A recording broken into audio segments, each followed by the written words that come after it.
Karnataka undertaken ಆಗಿರುವಂತಹ ಒಂದು ಸಂಸ್ಥೆಯ ಬಗ್ಗೆ, ಸಂಸ್ಥೆಯಲ್ಲಿ ನಡೆದಂತಹ 2400 ಕೋಟಿ ಸ್ಕ್ಯಾಮ್ನ ರಿವೀಲ್ ಮಾಡುವಂಥ ಒಂದು ಕಾರ್ಯಕ್ರಮ ಇಟ್ಕೊಂಡಿದ್ದೇವೆ ಇವತ್ತು. ಸೊ ಈ ವಿಚಾರ ಏನು ಅಂತಂದರೆ, 2015ರಲ್ಲಿ ನಾವು ಸ್ವಲ್ಪ ವಿಸ್ತಾರವಾಗಿ ಹೇಳ್ತೇನೆ ಅದನ್ನು ಹೇಗೆ ಅಂತೇಳಿ. ಸೊ 2015ರಲ್ಲಿ ನಮ್ಮ government of ministry of forest and ministry of environment ಇವ್ರು ಏನು ಮಾಡಿದ್ದಾರೆ, ಇವರಿಗೆ ನಮ್ಮ ಕರ್ನಾಟಕ ಸರ್ಕಾರ KPCLಗೆ ಒಂದು ಆದೇಶವನ್ನು ಕೊಟ್ಟಿದ್ದಾರೆ. ನೀವು 2022 ಡಿಸೆಂಬರ್ ಒಳಗೆ ನೀವು ಇದನ್ನು ಈ ಟೋಟಲಿ ಏನು 3 ಯೂನಿಟ್ಸ್ ಇದೆ KPCLದು ಥರ್ಮಲ್ ಪವರ್ ಯೂನಿಟ್ಸು, ಒಂದು ರಾಯಚೂರಿನಲ್ಲಿ RTPS ಮತ್ತು ಯರ್ಮರಸಲ್ಲಿ YTPS ಮತ್ತು ಬೆಳ್ಳಾರಿನಲ್ಲಿ BTPS.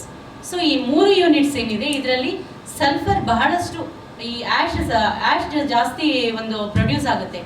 ಒಂದು ವರ್ಷದಲ್ಲಿ 1.5 ಮಿಲಿಯನ್ ಟನ್ ಒಂದು ವೆಟ್ ಗ್ಯಾಸು ಮತ್ತು ಡ್ರೈ ಗ್ಯಾಸು ಫಾರ್ಮೇಷನ್ ಆಗುತ್ತೆ ಅಲ್ಲಿ. ಬರೀ ಒಂದು RTPS ಫಾರ್ ಎಕ್ಸಾಂಪಲ್ ಒಂದು ಯೂನಿಟಲ್ಲಿ, ಯಾವುದು ರಾಯಚೂರಲ್ಲಿ.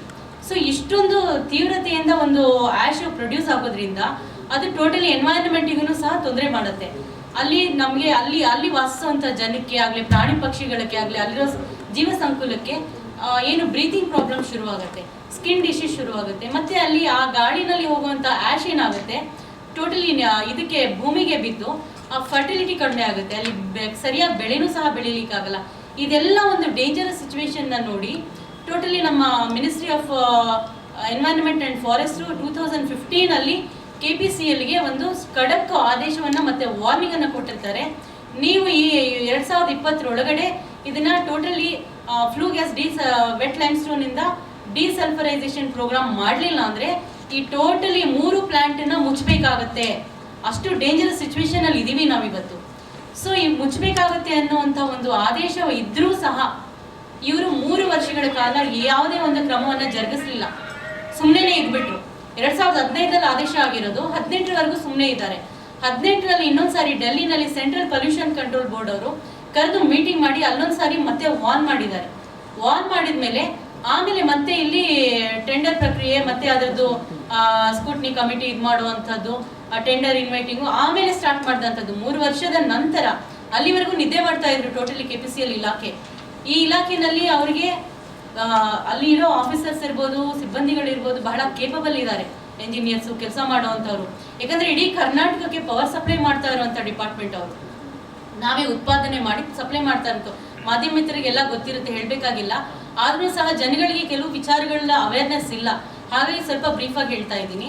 ಸೊ ನಮಗೆ ಏನು ವಿದ್ಯುತ್ ಬೇಕಾಗಿದೆ, ಟೋಟಲಿ ಒಂದು ಕರ್ನಾಟಕದಲ್ಲಿ ನಮಗೆ ವಿದ್ಯುತ್ ಬೇಕಾಗಿರುವಂಥದ್ದು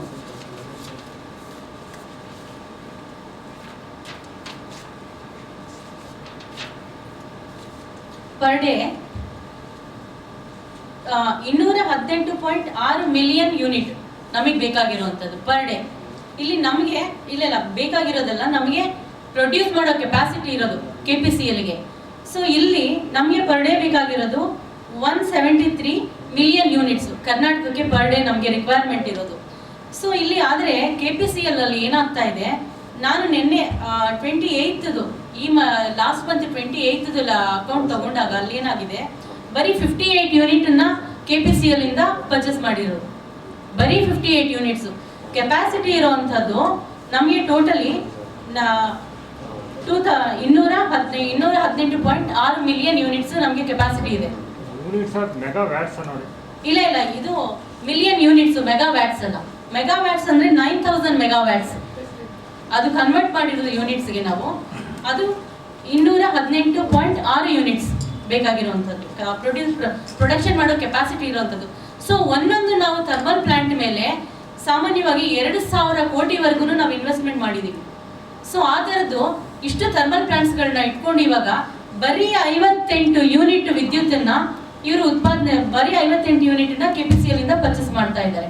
ಸೊ ಯಾಕೆ ಆ ಥರ ಆಗ್ತಾ ಇದೆ? ಅಷ್ಟು ಕೆಪಾಸಿಟಿ ಇದೆ, 4500ಕ್ಕಿಂತ ಹೆಚ್ಚು ಜನ ಕೆಲಸ ಮಾಡ್ತಾ ಇದ್ದಾರೆ ಅಲ್ಲಿ, ಎಲ್ಲರೂ ಕೇಪಬಲ್ ಇದ್ದಾರೆ. ಆದರೆ ಯೂನಿಟ್ಸನ್ನ ಯಾವ ಕಾರಣಕ್ಕೆ ಇವರು ಆವಾಗ ಸ್ಥಗಿತಗೊಳಿಸ್ತಾ ಇದ್ದಾರೆ, ಯಾವ ರೀಸನು? ಸೊ ಇದು ಒಂದು ಯಕ್ಷ ಪ್ರಶ್ನೆ ಆಗಿದೆ. ಇದನ್ನ ಕೇಳಲಿಕ್ಕೆ ಪವರ್ ಮಿನಿಸ್ಟ್ರಿ ಇದೆ, ಆದ್ರೂ ಯಾರು ಸಾಮಾನ್ಯ ಜನಕ್ಕೆ ಇದ್ರ ಬಗ್ಗೆ ಅರ್ಥನೂ ಆಗಲ್ಲ, ಹಾಗಾಗಿ ತಲೆ ಕೆಡಿಸ್ಕೊಳ್ಳಲ್ಲ. ಅವ್ರಿಗೇನು ಕರೆಂಟ್ ಬಂದಿದ್ಯಾ ನೋಡ್ಕೊಳ್ತಾರೆ, ಬರ್ಲಿಲ್ವಾ ಬೈಕೊಳ್ತಾರೆ, ಅಷ್ಟೇ ಗೊತ್ತಾಗೋದು. ರೇಟ್ ಜಾಸ್ತಿ ಆಗ್ತಾ ಇರುತ್ತೆ, ಕಡಿಮೆ ಆಗ್ತಾ ಇರುತ್ತೆ, ಯಾಕೆ ಪವರ್ ಪರ್ಚೇಸ್ ಮಾಡಿದ್ವಿ ನಾವು ಹೊರಗಡೆಯಿಂದ ಅಂತ ಹೇಳ್ತಾರೆ. ಇವ್ರು ತಗೊಳ್ತಾ ಇರೋದು ಮತ್ತೆ ಹೊರಗಡೆಯಿಂದ ಈ ಪ್ರೈವೇಟ್ ಅವರನ್ನು ಸಹ ಉತ್ಪಾದನೆ ಮಾಡ್ತಾ ಇದಾರೆ. ಎಕ್ಸಾಂಪಲ್ ಜಿಂದಾಲ್ ಅವರು ಇವರು ಹೈಡ್ರೋ ಎಲೆಕ್ಟ್ರಿಸಿಟಿ ಎಲ್ಲ ಮಾಡ್ತಾ ಇದ್ದಾರೆ. ಅಲ್ಲಿಂದ ಏನು ಅಮ್ಮಮ್ಮ ಅಂದ್ರೆ ಒಂದು 25 ಮಿಲಿಯನ್ ಯೂನಿಟ್ ತಗೊಳ್ತಾ ಇದ್ದಾರೆ. ಎಲ್ಲವೂ ಸೇರಿ ಒಂದು 68 to 70 ಯೂನಿಟ್ ಅಷ್ಟೇ, ನಾವು ಮಿಲಿಯನ್ ಯೂನಿಟ್ಸ್ ಅಷ್ಟೇ ನಾವು ಇಲ್ಲಿಂದ ನಮ್ಮ ಕರ್ನಾಟಕದಿಂದ ತಗೊಳ್ತಾ ಇರುವಂಥದ್ದು. ಮಿಕ್ಕಿದು ಮೋರ್ ದೆನ್ 100 ಯೂನಿಟ್ಸ್ ಏನಾಗ್ತಾ ಇದೆ ಹೊರಗಡೆಯಿಂದ ಪರ್ಚೇಸ್ ಮಾಡ್ತಾ ಇರುವಂಥದ್ದು, ಹೊರಗಡೆಯಿಂದ ಇಂಪೋರ್ಟ್ ಮಾಡ್ಕೊಳ್ತಾ ಇರೋದು. ರೀಸನ್ ಕೇಳಿದ್ರೆ ಏನ್ ಹೇಳ್ತಾರೆ, ಕಾಸ್ಟಿಂಗ್ ಕಡಿಮೆ ಆಗುತ್ತೆ. ಆದ್ರೆ ಕಾಸ್ಟಿಂಗ್ ಏನು ಅಲ್ಲಿ ಅಷ್ಟೇನು ಕಡಿಮೆ ಆಗಲ್ಲ, ಟ್ರಾನ್ಸ್ಪೋರ್ಟೇಷನ್ ಚಾರ್ಜ್ ಬಿಡುತ್ತೆ. ನೀವು ಕಾಸ್ಟಿಂಗ್ ಕಡಿಮೆ ಆಗುತ್ತೆ ಅಂತ ಹೇಳ್ತೀರಾ, ಟ್ರಾನ್ಸ್ಪೋರ್ಟೇಷನ್ ಚಾರ್ಜ್ ಬಿಡುತ್ತೆ, ಪ್ಲಸ್ ರಾಯಲ್ಟಿ ಕಟ್ಟಬೇಕಾಗುತ್ತೆ, ಎಲ್ಲವೂ ಸೇರಿ ಅಲ್ಲಿಗೆ ಬರುತ್ತೆ. ಆದ್ರೆ ಇವ್ರು ತೋರಿಸೋದು ಬರೀ ಪರ್ಚೇಸಿಂಗ್ ಇದನ್ನ ಮಾತ್ರ ತೋರಿಸ್ತಾರೆ. ಈ ಟ್ರಾನ್ಸ್ಪೋರ್ಟೇಷನ್ ಕಾಸ್ಟ್ ಇರ್ಬೋದು, ರಾಯಲ್ಟಿ ಕಾಸ್ಟ್ ಇರ್ಬೋದು, ಎಲ್ಲೂ ತೋರಿಸೋದಿಲ್ಲ. ಸೊ ಹಾಗಾಗಿ ಎಲ್ಲವೂ ಅದೇ ಲೆಕ್ಕಾಚಾರಕ್ಕೆ ಬರುತ್ತೆ. ಇಲ್ಲಿ ಇವರು ಮೇನ್ ಆಗಿ ಮಾಡ್ತಾ ಇರೋ ವಿಚಾರ ಏನಂದ್ರೆ, ಇಲ್ಲಿರೋ ನಮ್ಮ ಯೂನಿಟ್ಗಳನ್ನ ಸ್ಥಗಿತಗೊಳಿಸಿ ಆಲ್ರೆಡಿ ಪ್ರೈವೇಟೈಸೇಷನ್ ಮಾಡಬೇಕು. ಪ್ಲಸ್ ಯಾರೋ ಒಬ್ಬರ ಹತ್ರ ಆಲ್ರೆಡಿ ಮಾತುಕತೆ, ರಿಲಯನ್ಸ್ ಅಂತ ಅವ್ರ ಜೊತೆ ಮಾತುಕತೆ ನಡೀತಾ ಇದೆ. ಎಲ್ಲ ಯೂನಿಟ್ಗಳನ್ನ 2022 ವರೆಗೆ ಇವ್ರು ಏನು ಮಾಡೋದಿಲ್ಲ. ಅವಾಗ ಅದನ್ನ ಮತ್ತೆ ಅಲ್ಲಿ ಕ್ಲೋಸ್ ಮಾಡಬೇಕು ಅಂತ ಕ್ಲೋಸಿಂಗ್ ಆರ್ಡರ್ ಬರುತ್ತೆ. ಕ್ಲೋಸಿಂಗ್ ಆರ್ಡರ್ ಬಂದಾಗ ಈಸಿಯಾಗಿ ಪ್ರೈವೇಟೈಸೇಷನ್ ಮಾಡಿಬಿಡ್ತಾರೆ. ಸೊ ಇರೋ ಹುನ್ನಾರ ಇದೆ. ಯಾಕೆ ಪ್ರೈವೇಟ್ ಮೇನ್ ಆಗಿ ಇದರಲ್ಲಿ ಯೂನಿಟ್ ಪರ್ಚೇಸ್ ಮಾಡೋದ್ರಲ್ಲಿ ಇವ್ರಿಗೆ ಲಾಭ ಜಾಸ್ತಿ ಇದೆ. ಒಂದು ಯೂನಿಟ್ ಇವರು ಎಲೆಕ್ಟ್ರಿಸಿಟಿ ಪರ್ಚೇಸ್ ಮಾಡಿದ್ರೆ 5 ಪೈಸಾ ಅಂತ ಆದ್ರೂ ಎಷ್ಟು ನಾವು ಲೆಕ್ಕನೇ ಮಾಡದೇ ಇರೋಷ್ಟು ಕೋಟ್ಯಾಂತರ ರೂಪಾಯಿ ಅಲ್ಲಿ ದೊಡ್ಡ ಸ್ಕ್ಯಾಮ್ ನಡೀತಾ ಇದೆ. ಅದು ಸಾಮಾನ್ಯ ಜನಕ್ಕೆ ಅರ್ಥನೇ ಆಗೋದಿಲ್ಲ. ಆ ಮಟ್ಟದಲ್ಲಿ ಪ್ರತಿಯೊಬ್ಬರಿಗೂ ಪವರ್ ಮಿನಿಸ್ಟ್ರಿ ಬೇಕು, ದೊಡ್ಡ ಮಟ್ಟದಲ್ಲಿ ಗಲಾಟೆ ಮಾಡ್ತಾರೆ. ಯಾಕೆ ಪವರ್ ಮಿನಿಸ್ಟ್ರಿ ಬೇಕು? ಎಲ್ಲ ಖಾತೆ ತರ ಅದು ಸಾಮಾನ್ಯ ಖಾತೆ ಅಲ್ವಾ? ಪವರ್ ಮಿನಿಸ್ಟ್ರಿನಲ್ಲಿ ನಾವು ಹೇಳ್ಕೊಳಕ್ ಆಗದೆ ಅಂತ ಸಣ್ಣ ಯಾಕಂದ್ರೆ ಅಲ್ಲಿ ಸಣ್ಣದಾಗಿರುವಂತದ್ದು ಯಾವುದೇ ಒಂದು ಲಕ್ಷಾಂತರಗಳಲ್ಲಿ ಡೀಲ್ ಆಗೋದಿಲ್ಲ, ಆಗೋದೇ ಕೋಟಿಗಳಲ್ಲಿ. ಆದ್ರೂ ನಮ್ಗೆ ಯಾರು ಗಮನಕ್ಕೂ ಬರೋದಿಲ್ಲ ಆ ಲೆವೆಲ್ಗೆ. ಒಂದು ಎಕ್ಸಾಂಪಲ್ ಹೇಳ್ತೀನಿ ನಾನು. 2400 ಕೋಟಿ ಸ್ಕ್ಯಾಮ್ ಯಾವ ತರ ನಡೀತು. ಇವಾಗ ನಾವು ಹೇಳಿದ್ವಿ 2015ರಲ್ಲಿ ನಮಗೆ ಫ್ಲೂ ಗ್ಯಾಸ್ ಡಿಸಲ್ಫರೈಸೇಷನ್ ಒಂದು ಪ್ರೋಗ್ರಾಮ್ ಮಾಡಬೇಕು ಅಂತ ಹೇಳಿ ಆದೇಶ ಬಂದಿದೆ. ಸೊ ಅದಕ್ಕೆ 2018ರಲ್ಲಿ ಇವರು ಟೆಂಡರ್ನ ಫ್ಲೋಟ್ ಮಾಡಿದ್ದಾರೆ. ಟೆಂಡರ್ ಫ್ಲೋಟ್ ಮಾಡಿದಾಗ ಇವರು ಒಂದು ಮೀಟಿಂಗ್ ಕರೆದಿದ್ದಾರೆ. ಮೀಟಿಂಗ್ ಕರೆದಾಗ ಯಾವುದೋ ಒಂದು ಪ್ರಾಸ್ಪೆಕ್ಟಿವ್ ಬಿಡರ್ಸ್ ಅಂತ ಹೇಳಿ ಒಂದು 7 ಜನ ಬಂದರು. 7 ಜನ ಹತ್ರ ಡೀಟೇಲ್ಸ್ ಎಲ್ಲ ತಗೊಂಡ್ರು. KPCL ಡೀಟೇಲ್ಸ್ ಎಲ್ಲ ತಗೊಂಡು ಅದನ್ನೆಲ್ಲ ತಗೊಂಡು ಅವರು ಕೊನೆಗೆ ಮತ್ತೆ ಇನ್ನೊಂದು ಎರಡನೇ ಮೀಟಿಂಗ್ ಆಗುತ್ತೆ. ಎರಡನೇ ಮೀಟಿಂಗ್ ಅಲ್ಲಿ ಇವರು ಕೆಲವು ವಾದ ವಿವಾದಗಳಾಗುತ್ತೆ, ಒಂದಷ್ಟು ಜನ ಇಂಟ್ರೆಸ್ಟೆಡ್ ಇರಲ್ಲ. ಮತ್ತೆ ಡೈರೆಕ್ಟ್ ಆಗಿ ಈ ಗವರ್ಮೆಂಟ್ ಪ್ರೊಕ್ಯೂರ್ಮೆಂಟ್ ಅಲ್ಲಿ ಇದನ್ನ ಟೆಂಡರ್ನ ಫ್ಲೋಟ್ ಮಾಡ್ತಾರೆ. ಅದು ಯಾವಾಗ ಟೆಂಡರ್ ಫ್ಲೋಟ್ ಮಾಡಿದಾಗ ಅದರಲ್ಲಿ ಬರೀ ಒಂದೇ ಒಬ್ಬರು ಮಾತ್ರ ಬಿಡ್ ಮಾಡ್ತಾರೆ, BHEL ಅವ್ರು ಮಾತ್ರ ಬಿಡ್ ಮಾಡ್ತಾರೆ.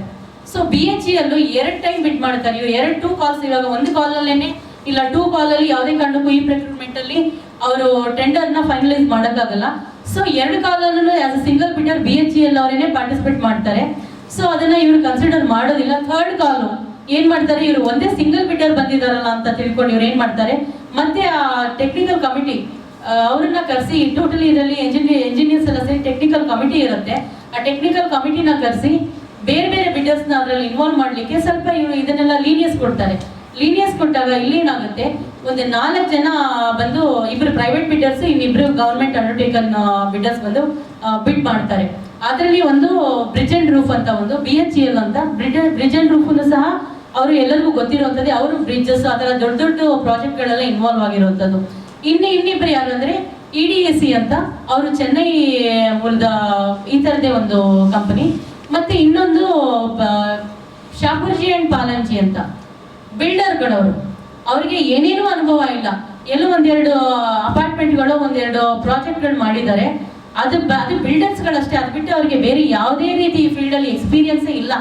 ಆ ಥರದವರು ಅವ್ರನ್ನ ಕೆಲವು ಲೀನಿಯನ್ಸ್ ಕೊಟ್ಟು ಅವ್ರನ್ನ ಬಿಡ್ ಮಾಡಲಿಕ್ಕೆ ಅವಕಾಶವನ್ನ ಮಾಡಿಕೊಟ್ರು.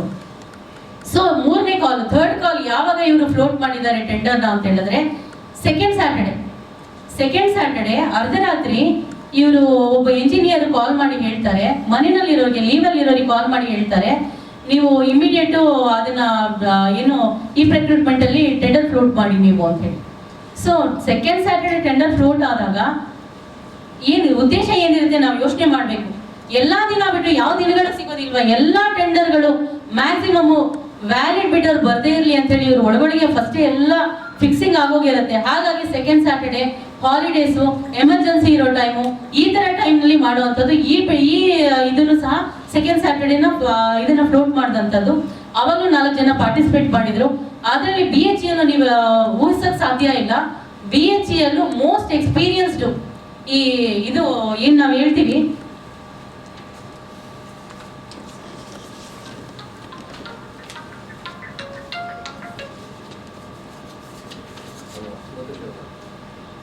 ಈ ಏನು FGD ಅಂತ ಹೇಳ್ತೀವಿ, ಅದರಲ್ಲಿ BHEL ಮೋಸ್ಟ್ ಎಕ್ಸ್ಪೀರಿಯನ್ಸ್ಡ್.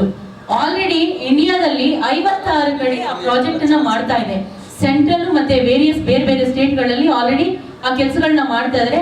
ಬಹಳ ಎಕ್ಸ್ಪೀರಿಯನ್ಸ್ಡ್ ಇವರು BHEL ಪ್ಲಸ್ KPCL ಹೊಸಬರಲ್ಲ.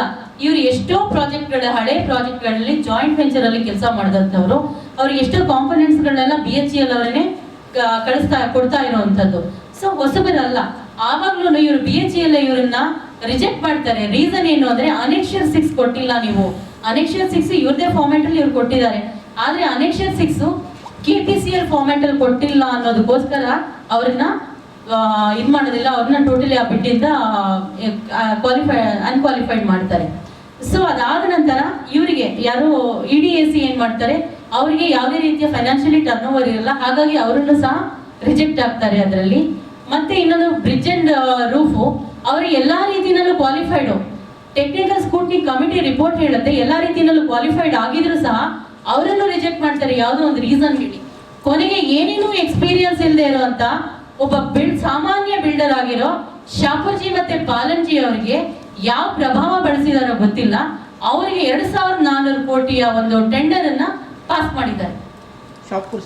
ಶಾಪುರ್ಜಿ ಅಂಡ್ ಪಾಲನ್ಜಿ ಇವಾಗ ರೀಸೆಂಟ್ ಆಗಿ ಆ ಫೈಲ್ ಯಾಕೆ ನಾವು ಅರ್ಜೆಂಟ್ ಈ ಕೋವಿಡ್ ಟೈಮ್ ನಲ್ಲೂ ನಮಗೂ ಸಹ ಪ್ರಾಣದ ಮೇಲೆ ಭಯ ಇದೆ, ನಮಗೂ ಸಹ ಫ್ಯಾಮಿಲಿ ಇದೆ, ಆದ್ರೂ ರಿಸ್ಕ್ ತಗೊಂಡು ಯಾಕೆ ಮಾಡ್ತಾ ಇದೀವಿ ಅಂದ್ರೆ 2400 ಕೋಟಿ even it is a taxable amount. ಅದು ನಾವು ಪ್ರತಿಯೊಂದು ಒಂದೊಂದು ಯೂನಿಟ್ ತಗೊಳ್ಳುವಾಗ ಅದಕ್ಕೆ ಟ್ಯಾಕ್ಸ್ ಪೇ ಮಾಡ್ತೀವಿ. ಪ್ಲಸ್ ಅದಕ್ಕೆ KPCLಗೆ ಅವ್ರು ಏನೇ ಸರ್ಕಾರಿ ಅಂಡರ್ಟೇಕನ್ ಆಗಿದ್ರು ಸಹ KIDB ಇಂದ ಲ್ಯಾಂಡ್ ಸ್ಯಾಂಕ್ಷನ್ ಆಗಿರುವಂತದ್ದು, ಫಸ್ಟ್ ಸ್ಟಾರ್ಟಿಂಗ್ ಫಂಡ್ ಹಾಕಿರೋದು ನಮ್ ಟ್ಯಾಕ್ಸ್ ಅಮೌಂಟ್ ಇಂದ. ಹಾಗಾಗಿ ಅದಕ್ಕೆ ನಾವು ಸಹ ಅದನ್ನ ಕ್ವಶನ್ ಕೇಳಲಿಕ್ಕೆ ಸೋಷಿಯಲ್ ರೆಸ್ಪಾನ್ಸಿಬಿಲಿಟಿಯಿಂದ ನಮ್ಮ ಜೀವದ ಭಯ ಬಿಟ್ಟು ಇವತ್ತು ಬಂದಿಲ್ಲಿ ನಾವು ಒಂದು ಪ್ರೆಸ್ ಮೀಟ್ ಮಾಡ್ತಾ ಇರೋದು. ಆಲ್ರೆಡಿ ಅದು ಫೈಲ್ ಅಪ್ರೂವಲ್ ಹೋಗ್ಬಿಟ್ಟಿದೆ.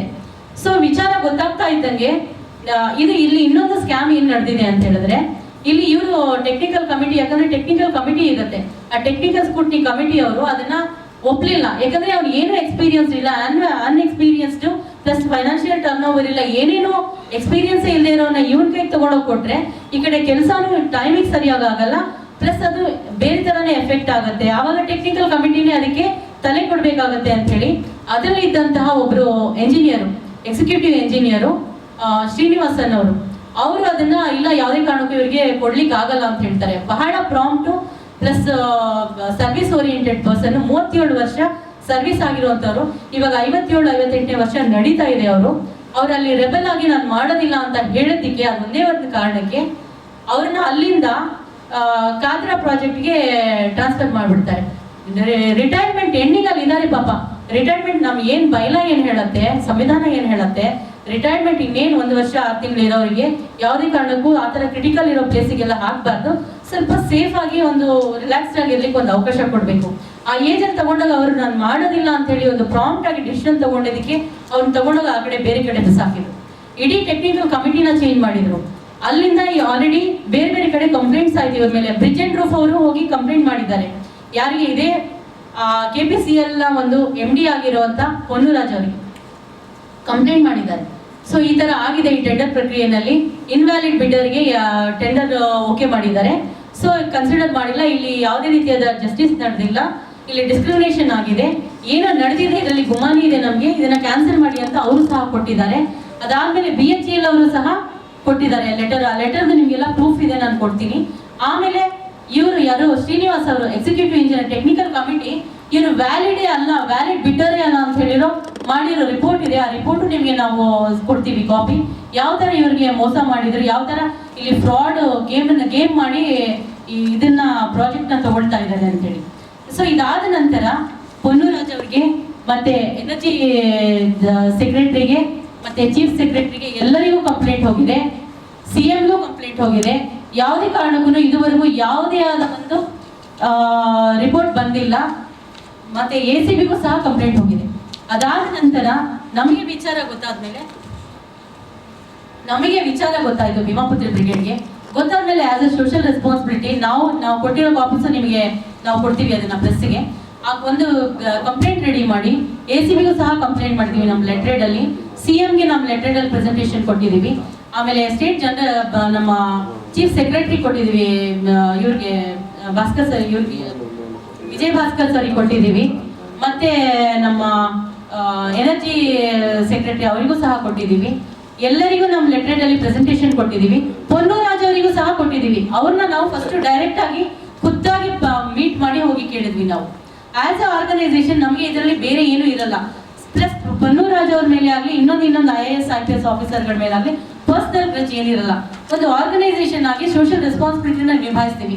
ಸೊ ನಾವು ಅವರಿಗೆ ಡೈರೆಕ್ಟ್ ಲೆಟರ್ ಕೊಟ್ಟು ಕೇಳಿದ್ವಿ, ಸರ್ ನಿಮ್ಮ ಬಗ್ಗೆ ರಿಯಲಿ ನಮಗೆ ಅವ್ರ ಬಗ್ಗೆ ಒಂದು ಬಹಳ ಒಳ್ಳೆಯ ಒಪಿನಿಯನ್ ಇತ್ತು, ಒಳ್ಳೆ ಕೇಪಬಲ್ ಆಫೀಸರ್ ಅಂತೇಳಿ.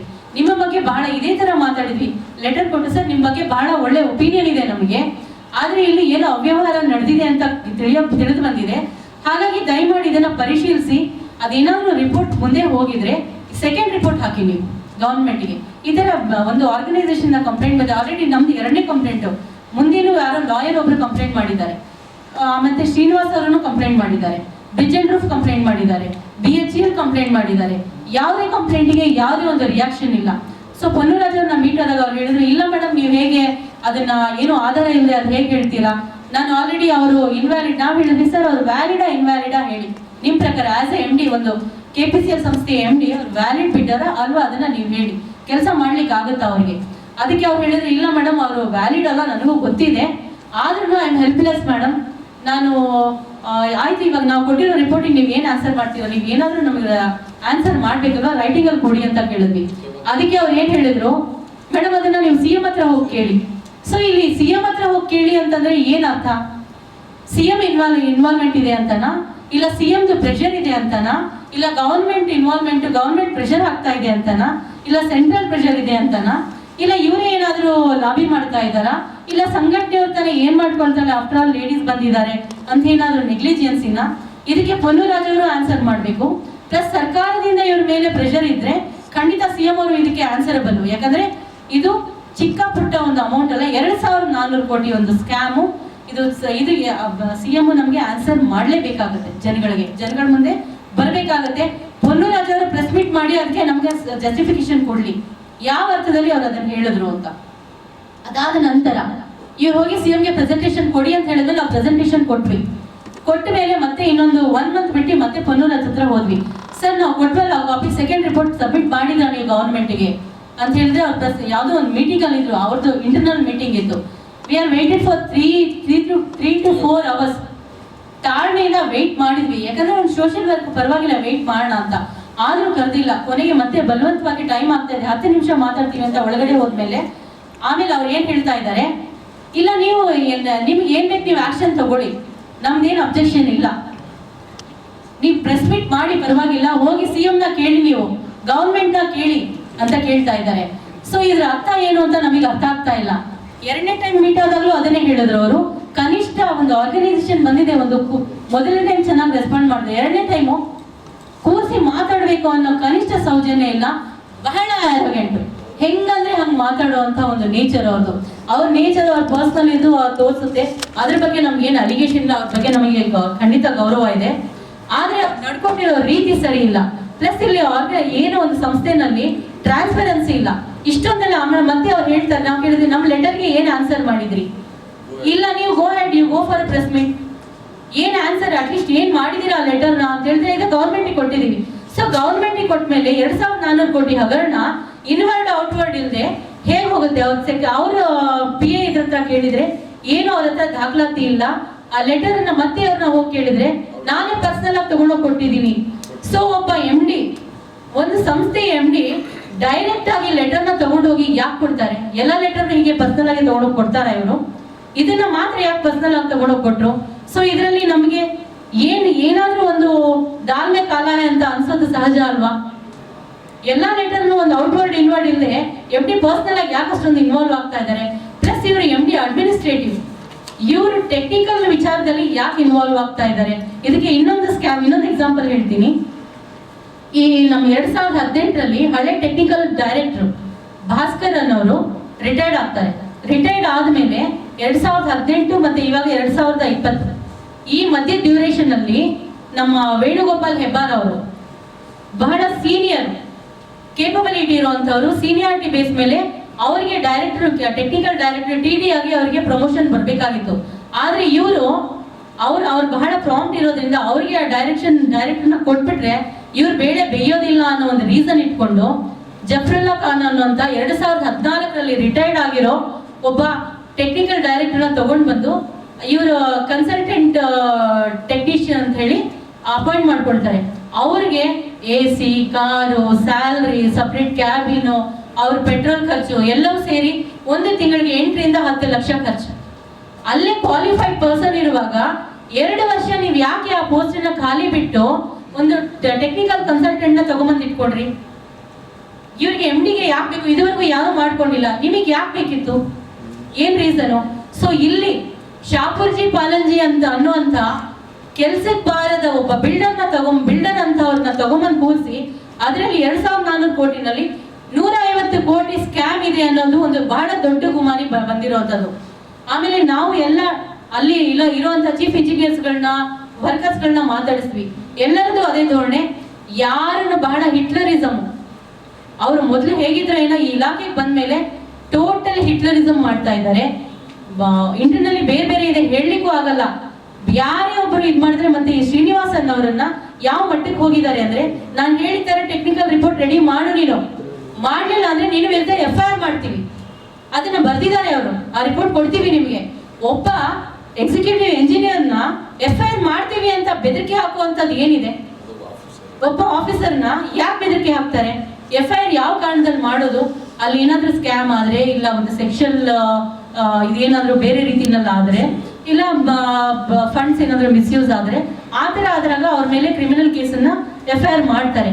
ಆದ್ರೆ ಇವ್ರು ಹೇಳಿದಂಗೆ ಮಾಡ್ಲಿಲ್ಲ ಅನ್ನೋದಕ್ಕೋಸ್ಕರ ಇವರು FIR ಮಾಡ್ತೀನಿ ಅಂತ ಬೆದರಿಕೆ ಹಾಕುವಂಥದ್ದು ಆ ಇಲಾಖೆನಲ್ಲಿ ಕೆಲಸ ಮಾಡ್ಲಿಕ್ಕೆ ಆಗುತ್ತಾ? ಯಾಕೆ ಇವ್ರು ಈ ತರ ಡಿಕ್ಟೇಟರ್ಶಿಪ್ ಮಾಡ್ತಾ ಇದ್ದಾರೆ? ಅದನ್ನ ಕ್ಲೀನ್ ಆಗಿ ಬರ್ಕೊಂಡಿದ್ದಾರೆ. ಪಾಪ ಎಷ್ಟು ಪ್ರೆಷರ್ ಇದೆ ಅಲ್ಲಿ ಕೆಲಸ ಮಾಡೋ ಎಂಪ್ಲಾಯೀಸ್ಗೆ ಹೆವಿ ಪ್ರೆಷರ್ ನ ಕ್ರಿಯೇಟ್ ಮಾಡ್ತಾ ಇದ್ದಾರೆ ಇವ್ರು ಹೇಳ್ದಂಗೆ ಆಗ್ಬೇಕು. ಮೇಲ್ಗಡೆ ತಾನು ಬಹಳ ಪ್ರಾಮಾಣಿಕ ಅನ್ನುವಂತ ತೋರಿಸ್ಕೊಳ್ಳುವಂತ ಪೊನ್ನುರಾಜ್ ಅವರು ಒಳಗಡೆ ಇಷ್ಟೆಲ್ಲ ಕೆಲಸಗಳನ್ನ ಮಾಡ್ತಾ ಇರುವಂತದ್ದು. ಸೊ ಇಲ್ಲಿ ಅವರನ್ನ FIR ಯಾರು ವಿರುದ್ಧ ಆಗ್ಬೇಕಾಗಿರೋದು? FIR ಈ ತರ ಇನ್ವ್ಯಾಲಿಡ್ ಬಿಡ್ಡರ್ಗೆ ಇವರು ಏನು ಸಜೆಸ್ಟ್ ಮಾಡಿದೆ, ನಮ್ಮ ಹತ್ರ ಹೇಳ್ತಾರೆ ಅವ್ರು ವ್ಯಾಲಿಡ್ ಇಲ್ಲ, ಅವ್ರು ಎಲಿಜಿಬಲ್ ಇಲ್ಲ.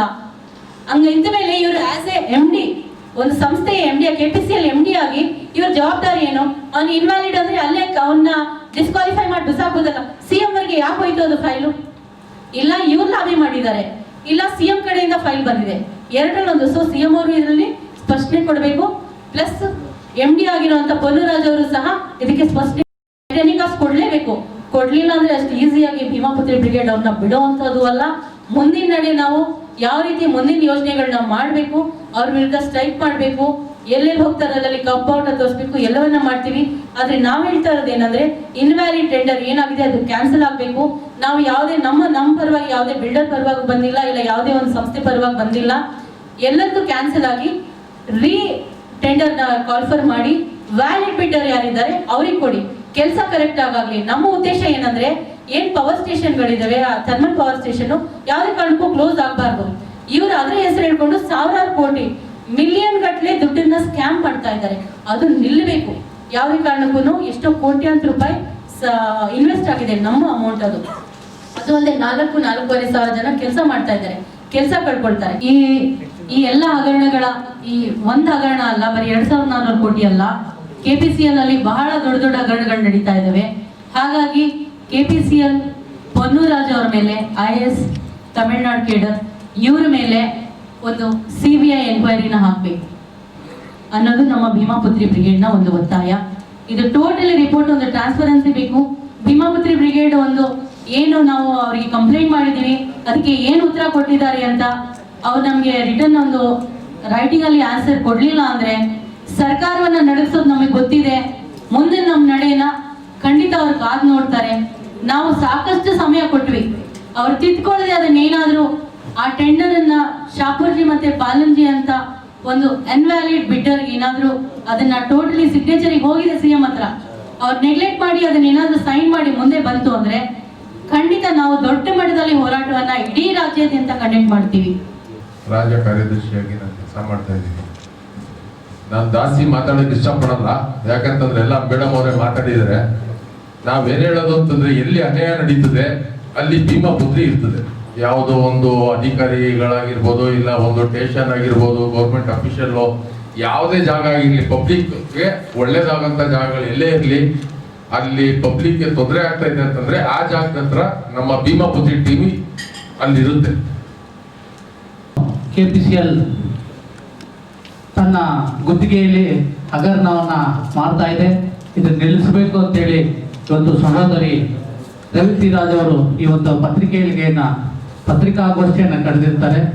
ಇದು ಅದ್ಭುತವಾದ ಒಂದು ಇತಿಹಾಸದ ಒಂದು ಪತ್ರಿಕೆ ಹೇಳಿಕೆ ಅಂತ ಹೇಳ್ಬೋದು. ಯಾಕಂದ್ರೆ ಹಗರಣ ಮಾಡದ ಮೇಲೆ ಅವ್ರನ್ನ ಹಿಡಿದ್ರೆ ಪ್ರಯೋಜನ ಇಲ್ಲ. ಹಗರಣಕ್ಕೆ ಕೈ ಹಾಕಿದಾಗೆ ಅವರ ಏನು ಹಗರಣವನ್ನ ಬಯಲಿಗೆಳಿದಾಗ ಸರ್ಕಾರ ಎಚ್ಚೆತ್ತುಕೊಂಡು ಇದನ್ನ ಬದಲಾವಣೆ ಮಾಡುವಂತ ಕೆಲಸವನ್ನ ಮಾಡ್ತಾ ಇದ್ದಂತ ನಾನು ಈ ಸಮಯದಲ್ಲಿ ಹೇಳಕ್ ಇಷ್ಟಪಡ್ತೀನಿ. ಯಾಕೆಂದ್ರೆ ಒಬ್ಬ ಗಾರೆ ಕೆಲಸದವನು ಕರ್ಕೊಂಡ್ಬಂದು ಒಬ್ಬ IAS ಸೀಟಲ್ಲಿ ಕೂಡಿಸಿದ್ರೆ ಏನಾಗುತ್ತೆ ಅನ್ನೋದ್ರ ಬಗ್ಗೆ ಇವಾಗ ಸವಿಸ್ತಾರವಾಗಿ ಹೇಳಿದ್ದಾರೆ. ಹಾಗಾಗಿ ಅವರಿಗೆ ಯಾವುದೇ ರೀತಿ ಅನುಭವ ಇಲ್ಲದವ್ರನ್ನ ತಗೊಂಡ್ಬಂದು ಈ KPCL ಟೆಂಡರ್ ಅನ್ನು ಕೊಟ್ಟು ಇವತ್ತು 2,400 ಕೋಟಿ ಹಗರಣ ಮಾಡಕ್ಕೆ ಮುಂದಾಗಿರುವುದು. ಈ IAS ಅಧಿಕಾರಿಗಳ ಜೊತೆ ರಾಜಕಾರಣಿಗಳು ಶಾಮೀಲಾಗಿರ್ತಾರೆ.